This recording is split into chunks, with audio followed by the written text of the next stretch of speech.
Welcome back. How did that go? So, did you notice that you could put 1/2 on first and that straight away got rid of one of your numbers? Then, did you look for fractions which were less than 1/2? So I noticed that I could then do 1/6, 3/8, and 1/4. Well, because I know that when the numerators are the same, the greater the denominator, the smaller the fraction, I could then compare 1/6 and 1/4. So I knew that 1/6 must be smaller than 1/4, so I could put those on. And I knew that 1/4 was halfway between 0 and 1/2. I then needed to look at 3/8. Now I know that 3/8 is 1 less than 1/2, but I also know that 2/8 is equivalent to 1/4. So I know it's going to come in between 1/4 and 1/2.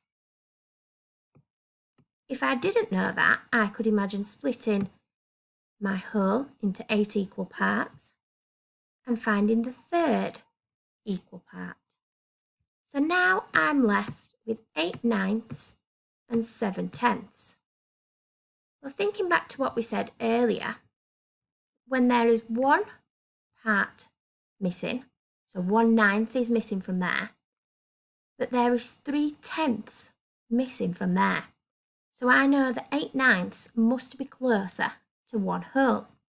So I can imagine splitting my whole bar into 9 equal parts and finding the 8th. So I know that 8 must be 8/9, must be larger than 7/10. So 7/10, I'm going to imagine I'm splitting it into 10 equal parts, or 5 from halfway to 1, and find my 7th. So I'm going to go 6, 7. So I think 7/10 would go around there. Did you get something similar to that? So can you see I've not had to do any real working out there. I've just used my reasoning skills and my prior knowledge of fractions.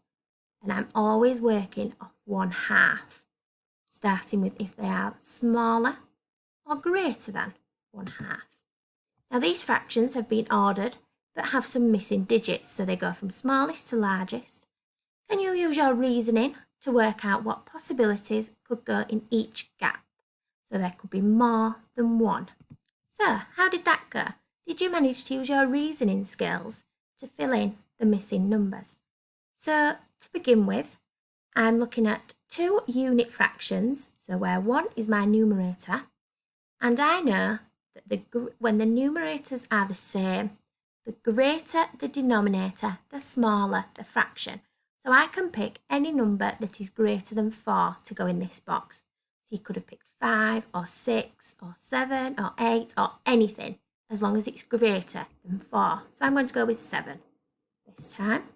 If I've got 1/4, I've then got 3/6, which is equivalent to 1/2. So if you notice that, it might be handy to write that down too. Okay, then, again, I know that when my numerators are the same, the greater the denominator, the smaller the fraction. So because this fraction is larger than this one, I know that my denominator needs to be smaller than 6. So I could have had 5 or 4. Why can't I have 3? Well, I couldn't have 3 because 3/3 would make it 1/2. And I've got another one here to fill in. Okay, so I'm going to go with 3/4 because I can see that clearer on a fraction wall in my head. So I think that one for me will be easier to work with. But you could have had 3/5 as well. Okay, now for this last one, think back to what we said earlier about when the fractions are both missing their final part. So 3/4 is missing 1/4. Now if I had this one as 6/7, 6/7 is only missing 1/7. Now 1/7, as we know from here, is smaller than 1/4.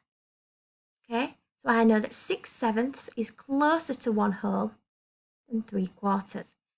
That was a little bit tricky. How did you do? Okay, so I'm going to show you some example questions off your worksheet today because it is a little bit tricky. So on your worksheet today, you've got some comparing questions, which I'd like you to do using reasoning. So that's these ones. So I'd like you to use your skills that we've learnt over the last couple of weeks and work out which one is greater. Okay, so I want you to use your reasoning skills to see which one is greater and then prove it on a bar and on a number line. So like I was doing at the beginning of the lesson. So for this example, 5 6, you would colour in 5 out of the 6 equal parts and 4 7ths, 4 of the 7 equal parts. Then put them on a number line. And that's just proving your reasoning skills. Okay. And I should also say, I have marked on the half for you, just to make life a little bit easier. On the first question, I split it into the equal parts. On the second one, I haven't. It's now up to you. Okay, they don't need to be exactly equal. I don't expect you to get a ruler out and be measuring how many centimetres, but just give it a good go, okay? Then you're going to move on to some missing digit questions. So again, there's more than one possibility. And if you can, give me some alternative possibilities. Again, I'd like you to prove it once you've done your reasoning on a bar and on a number line, okay? Then after that, there are some ordering questions, like this one. I'd like you to use your reasoning skills to order the fractions from smallest to largest. Then underneath, prove your reasoning, but this time I'm going to leave it up to you.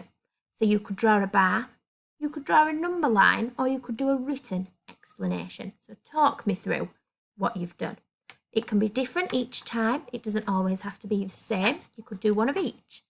Whatever you find helps you the most. And then finally, at the bottom, you've got some missing digit questions. Now these fractions are already in order and your aim is to work out what the missing digits could be through reasoning. If there's more than one possibility, could you write the alternatives underneath? And again, draw any reasoning to support your answer. So could you draw a bar? Could you draw a number line? Now the questions are all on one sheet today, so it's just called Maths Worksheet. So it'll be attached underneath this video.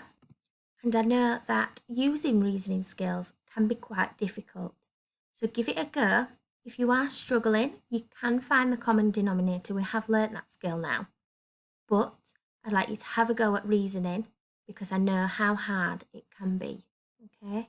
So good luck. Give it your best go, and I'm sure it will be super. Well done. Good.